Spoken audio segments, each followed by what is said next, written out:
Hello and welcome to Thought for October the 16th. Our readings are 2 Chronicles chapter 7, Ezekiel chapter 42 and John chapter 8. And our thought is, the truth will set you free. Today's long chapter, chapter 8 in John's Gospel, is most challenging. Jesus said, "Whoever is of God knows the words of God. The reason you do not hear them is that you are not of God." Verse 47. But of course they were hearing what he said. The point was that they could not make sense of his words. They could not see what he meant because their minds were so fixed in their way of thinking.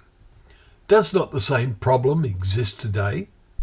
There are some listening who are wanting to believe and understand what Jesus says, and to them he says, "If you abide in my word, you are truly my disciples, and you will know the truth, and the truth will set you free." Verse 32. This confuses them, of course. Free from what?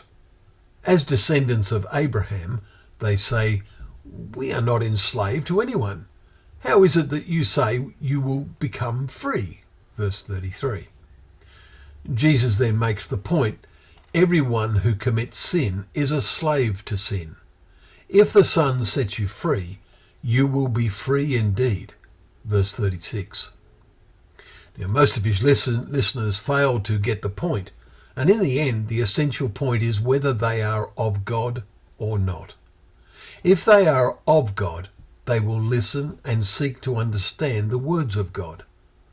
It may be that some or many of his listeners would later hear Peter's message on the day of Pentecost, and who were cut to the heart, as Acts 2 verse 37 records, and were ready to receive the truth and be made free. Their freedom was accomplished that day. They accepted the truth and were baptized. They had heard Peter quote from the Psalms, "You have made known to me the paths of life. You will make me full of gladness with your presence." Verse 28. There are two paths, of life or of death.